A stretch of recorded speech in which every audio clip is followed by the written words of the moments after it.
одоо ингээд чамаа компанитайгаар хамтраад 50 сая төгрөг мөн хамруулахаар бэлдсэн байна. Тэгээд энд орой төрөлцсөн манай энэ Бугантын итгэлтэй сэтгэлтэй Бугантын нутгаа хөгжүүлэх гэсэн өрөм дэлгэр сэтгэлтэй та бүхнийг харахад их баяртай байна. Тэгээд манай гэр бүлээс Бугантыгаа 100 жилээр зориулж 100 сая төгрөгийн хандуулж байна.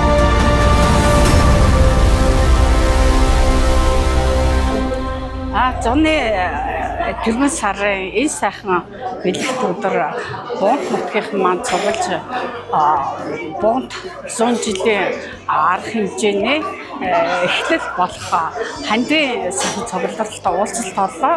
Мөн уулзалтанд салбарын хүмүүс төрж өссөн уугуул суугуул эргээд илгээлтээр томилтоор очиж ажиллаж байсан ажил амьдралынхаа гараг эхэлж байсан бүх хүмүүс өнөөдөр хооронд цугларсан байна. Бүх хүмүүс сэтгэлийнхээ хандив дэмээ үзүүлж байна. Комиссар маш сайн ажилласан байна.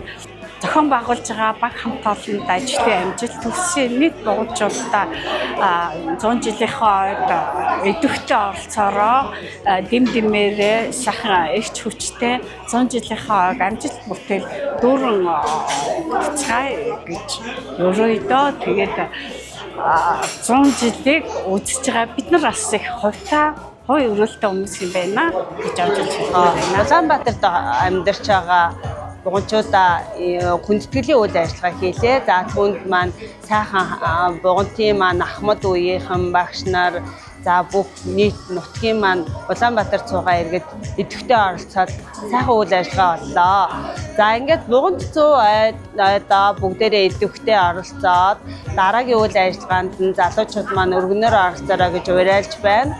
За манай Бугант 100 дотор бол модултилийн аж ахуй, за толгойн алсны уурхай, за ер нь бол бүх засаг захиргаа, бүх үе үеийн байгууллагууд Бугант нэрийнхаа доор бүгд цуглахаар энэ сайхан үйл ажиллагааг зохион байгуулж байгаа учраас манай буганчууд сайхан ойлгоод идэвх зүтгэл гаргаад идэвхтэй сайхан оролцоорой.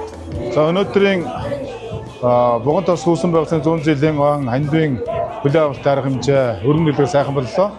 Энд одоо 300 гаруй зочид төлөөлөгчид ирж Бугант нутагт ажил амьдарч байсан Бугант нутагт үйл ажиллагаа явуулж байгаа аж ахуйн нэгжийн удирдлагууд мөн одоо Бугант нутгийн үеийн сургуулийн төгсгчид тэгээд бүх төлөөлөлөд төрөлцсөн ирж Бугант нутгийнхаа энэ төрлөх сумынхаа 100 жилийн хандивын арга хэмжээнд өргөн оролцлоо. Энд нийт оролцсон хүмүүстээ одоо зохион байгуулалт комиссийн өмнөөс одоо чин сэтгэлийн баярснаа илэрхийлж байна. Нийтдээ бол манай Бугантад хандив өргөсөн одоо сэтгэлийн болон одоо ажил төрөлд хандив өргөж байгаа бүх ард иргэдтэй бугантчуудаа эрүүлэг хамгийн сайн сайхныг хүсэн өрөөж 2026 оны 7 сарын 29-30-31-нд болох Бугантын одоо тосгоны 100 жилийн арга хэмжээнд хөрөлцөн эрхийг урьж байна. Баярлалаа та бүхэндээ. Үе үеийн бугантчууд та бүхэндээ хүүхэд 100 жилийн ноён нэндийг өргөн дэвшүүлье.